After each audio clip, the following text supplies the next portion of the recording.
और अब पीटीआई हुकूमत के दूसरे बजट के हवाले से बात करते हैं। ये बजट कौमी असेंबली से मंजूर हो गया है। मालियाती बिल में अपोजिशन की कोई भी तजवीज़ मंजूर नहीं हो सकी। वज़ीर आज़म बजट मंजूरी के लिए इख्तलाफात जो कि विद इन द पार्टी थे वो ख़त्म कराने में कामयाब रहे और बजट मंजूरी के लिए हुकूमत को अब वाज़े बरतरी हासिल रही कर 160 वोट हुकूमत के हक़ में पड़े। काफ लीग समेत दीगर इत्तेहादी जमातों के अरकान भी ऐवान में मौजूद थे और उन्होंने भी बजट की हिमायत में वोट दिया। हिज़्ब इख्तिलाफ की जमातों ने इतवार के रोज़ नए माली साल के वफाकी हुकूमत के बजट को मुस्तरद करने के लिए मुत्तहिदा महाज बनाने का ऐलान किया था और हुक्मरान जमात पीटीआई के कोरोना वायरस वबा के दौरान अवाम को सहूलत फराहम करने में नाकाम रहने पर सख्त मजम्मत की। जमातें जो अपोजिशन ने मिल के बजट को रिजेक्ट करती है। इस मुश्किल सूरत हाल में अवाम से जुल्म किया गया है। हम सब कोऑर्डिनेट करके अगले ही हफ्ता में अपना APC का भी प्लान है। शरीफ साहब बीमार होते हुए भी आज भी इमरान खान का पसीना निकाल रहा है। मुत्तहिदा अपोजिशन जो है वो एक जॉइंट स्ट्रेटजी जो है इंशाल्लाह ताला फॉर्मुलेट करेगी। वो एक बड़ी महदूद सी चीज़ थी जिसमें कुछ इख्तलाफात सामने आए चेयरमैन सेनेट के इलेक्शन में।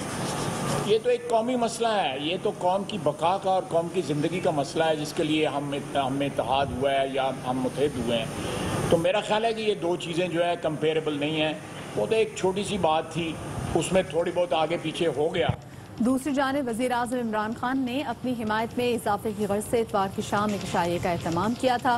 पीटीआई के 14 MNAs को मनाने के लिए स्पीकर कौमी असेंबली असद कैसर ने कोशिशें भी की थी जो कामयाब साबित हुई और यूं हिज़्ब इख्तिलाफ के बजट को मुस्तरद करने के बावजूद तहरीक इंसाफ की हुकूमत अपने इत्तेहादियों की मदद से ये बजट मंजूर करवाने में कामयाब होगी। और इसी हवाले से मजीद बात करने के लिए हमारे साथ मौजूद हैं इक़्तिसादी मुशावरती कमेटी के रुकन डॉक्टर आबिद सुलेरी साहब।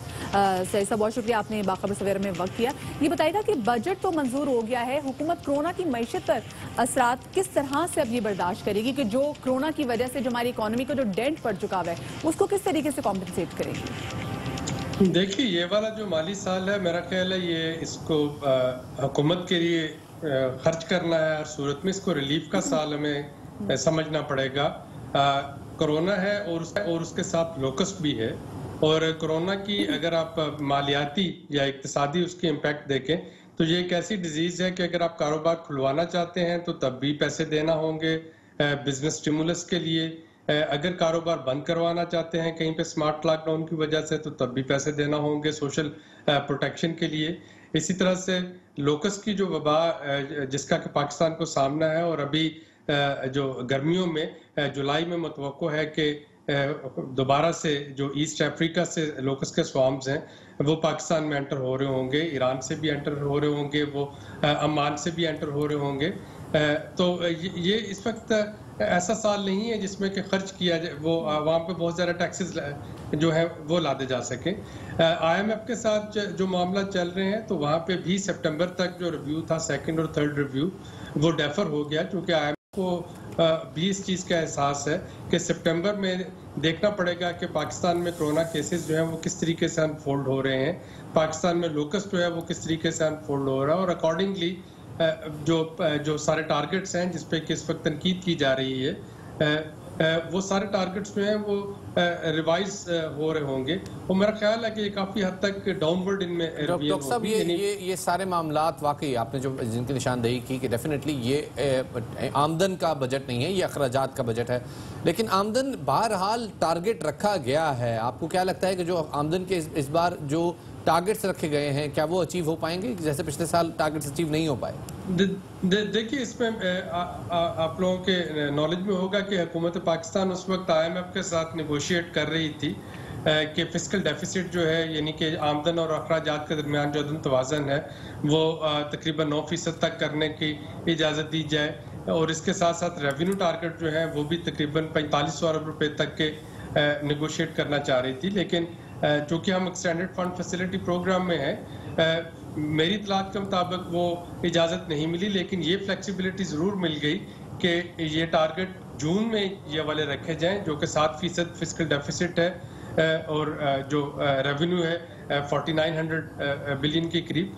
लेकिन सितंबर में इनको रिव्यू किया जा सकेगा और सितंबर में ज़्यादा हकीकत पसंदाना टारगेट्स जो हैं अगर फ्लेक्सिबिलिटी की ज़रूरत हुई तो वो हो जाएंगे। यानी तो एक बड़ा जो रेवेन्यू का इनकर हो सकता है वो थ्रू प्राइवेटाइजेशन है, और हुकूमत स्टील मिल की प्राइवेटाइजेशन के लिए कुछ इनकलाबी इकदाम उठाना चाह रही है और उठा चुकी हुई है।